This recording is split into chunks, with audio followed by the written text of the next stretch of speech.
کہ نبی صلی اللہ علیہ وسلم نے 10 اور نکاح کیا، کیونکہ اللہ تعالیٰ چاہتے تھے کہ ان کی جو گھریلو زندگی ہے، یعنی آپ علیہ السلام کھاتے کس طرح ہے، پیتے کس طرح ہے، بیٹھتے کس طرح، کنگھی کس طرح کرتے ہیں، اس کے بارے میں بھی آیا ہے، کنگھی کرنے کا بھی طریقہ ہے، اور نمازیں گھر میں کس طرح پڑھتے تھے، رات میں اٹھتے تھے کس طرح، آنا جانا، گھر میں آتے تو سلام کرتے تھے کہ نہیں، باہر نکلتے دعا پڑھتے تھے کہ نہیں، بیت الخلاء کس طرح جاتے تھے.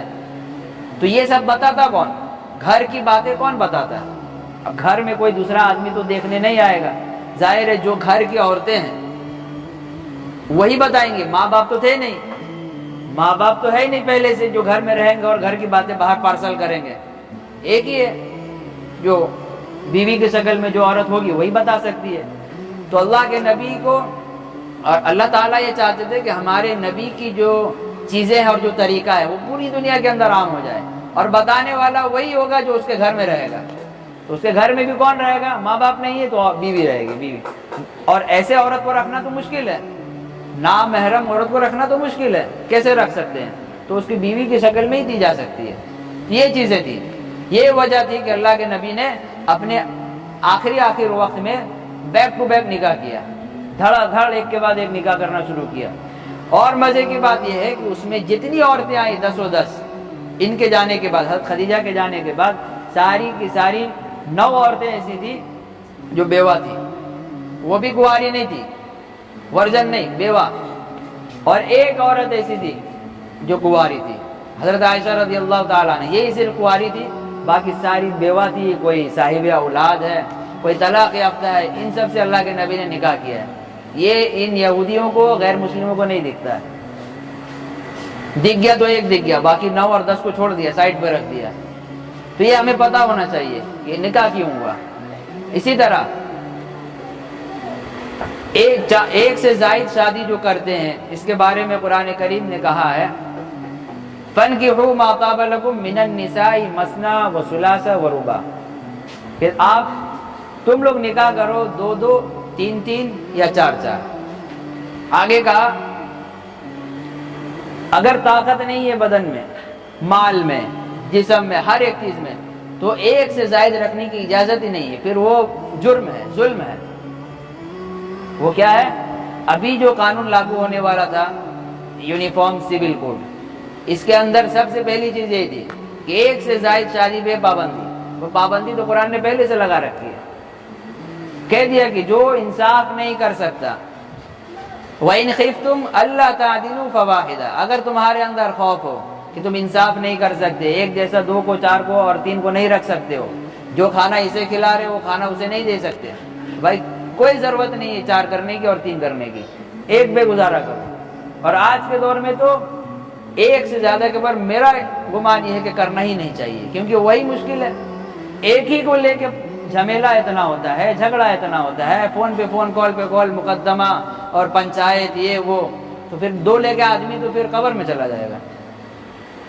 تو یہ چیز ہے، یہ ہمیں اس کا جواب پتہ ہونا چاہیے کہ اس کا ریزن بھی اللہ نے بیان کیا.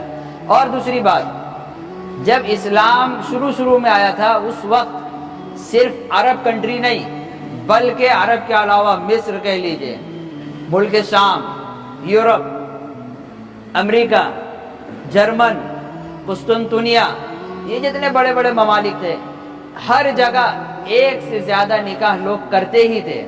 کوئی 5 رکھ رہا تھا، کوئی 10 رکھ رہا تھا، کوئی 25، کوئی 30.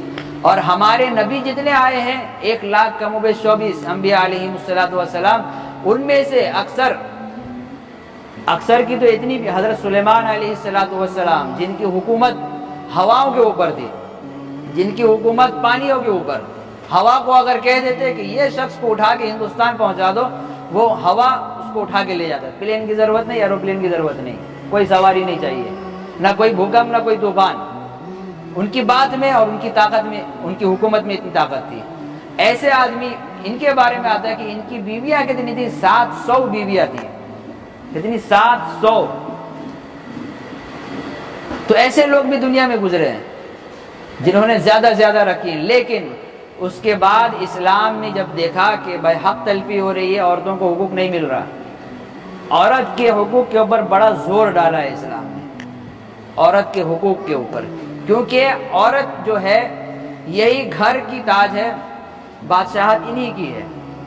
صحیح بات یہی ہے، کیونکہ آج جو بڑے بڑے بزرگ جنم لے رہے ہیں اور چھوٹے چھوٹے لوگ یا جو بھی کامیاب سکسیسفل مین آپ کہہ لیجیے، وہ جنم جو لے رہے ہیں وہ کن کی کوکھ سے لے رہے ہیں؟ عورت کی کوکھ سے۔ اور اگر عورت کا ہی دنیا سے خاتمہ ہو جائے تو نسل بڑھنا بند ہو جائے گی دنیا کے اندر، نسل بڑھانے والا پھر کوئی نہیں ہوگا۔ یہ عورتوں کو اللہ نے بہت مقام دیا ہے، مردوں کو حکومت دی ہے، بادشاہت دی ہے، اور عورتوں کو مقام دیا اللہ نے، ان کے اوپر پوری پوری صورت اتار دی، پارا نمبر مقام بھی دیا ہے۔ جب دیکھا کہ حق تلفی ہو رہی ہے، بھائی 70 بیویاں ہیں، 10 بیویاں ہیں، اور ملاقات ہو رہی ہے مہینے کے بعد، 2 مہینہ 3 مہینے کے بعد ملاقات، تو ان سب سسٹم کو بند کرنے کے لیے پابندی لگا دی گئی کہ 4، بہت زیادہ تو 4 کی اجازت، اس کے علاوہ نہیں۔ تو ہمارے صحابہ کرام کے اندر جتنے لوگ تھے اسلام میں آنے کے بعد، جب دیکھا کہ بھائی یہ آیت اتر گئی ہے، یہ حکم ہمارے لیے اتر گیا ہے، تو ان کے نکاح میں، بہت سارے کے نکاح میں 10 بھی تھی، تو اللہ کے نبی نے سب کو بلایا نام لے کے، سب آؤ ادھر، اور جن کے نکاح میں 4 سے زائد ہے دھڑا دھڑ سب کو طلاق دو، سب کو طلاق دو ایک ایک کر کے۔ جس کے پاس 5 ہے وہ 1 کو طلاق دے، 4 کو رکھ کے، جس کے پاس 12 ہے 10 ہے وہ 4 رکھ کے باقی کو طلاق دے، بیک ٹو بیک۔ تو صحابہ نے یہی کیا، سب کو پھر دفاع کیا وہاں سے، سب کو بڑا 4 رکھ کے سب کو ہٹا دیا، اس میں جو پسند ہے لے لو، باقی جو لگے کہ نہیں جھگڑا لو چلو چھوڑ دو، چھوڑ دیا۔ تو اللہ کے نبی صلی اللہ علیہ وسلم نے اس وقت اپنی عورتوں کو طلاق نہیں دی جو 10 نکاح میں تھی۔ وہ کیوں؟